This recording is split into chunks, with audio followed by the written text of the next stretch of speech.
figure clé qui a contribué à la victoire à la présidentielle de Bassirou Diomaye Faye au Sénégal, Ousmane Sonko a été nommé, mardi, Premier ministre.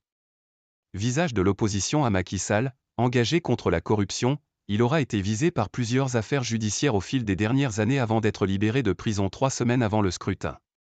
Portrait. Portrait publié le 2 juin 2023 et mis à jour le 3 avril 2024. Il était l'un des principaux visages de l'opposition au président Macky Sall avant de devenir un élément clé de l'élection de Bassirou Diomaye Faye à la présidence du Sénégal. À bientôt 50 ans, Ousmane Sonko a été nommé, mardi 2 avril, Premier ministre, symbole du changement systémique, de la souveraineté et de l'apaisement promis par le nouveau chef de l'État. Car pendant longtemps, il est apparu pour certains comme le héros de la lutte pour le peuple et contre les élites corrompues, pour d'autres comme un agitateur incendiaire.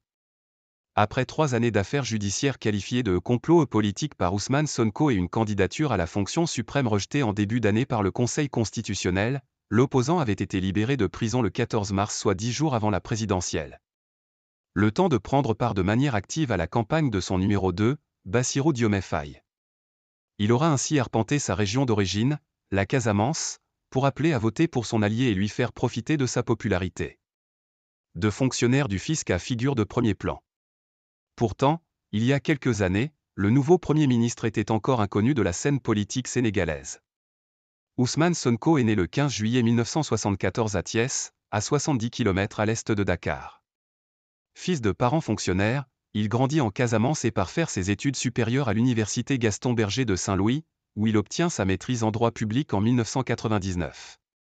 2 ans plus tard, il sort major de sa promotion à l'École nationale d'administration, ENA, du Sénégal et débute sa carrière comme inspecteur des impôts. Après 3 années passées dans l'administration, il crée le syndicat autonome des agents des impôts et domaines, SAID. En 2014, il se lance en politique avec la création de son propre parti, le PASTEF, Patriotes du Sénégal pour le travail, l'éthique et la fraternité. En 2016, il est propulsé sur le devant de la scène lorsqu'il accuse l'État de fraude fiscale et de corruption en s'appuyant sur son expérience en tant qu'inspecteur. Le fonctionnaire dénonce notamment des détournements de fonds publics ou des avantages fiscaux perçus de manière indue par des personnalités du pouvoir. Il publie Pétrole et gaz au Sénégal, chronique d'une spoliation, édition Fauve, dans lequel il dénonce la gestion des ressources naturelles du pays par le président et son entourage.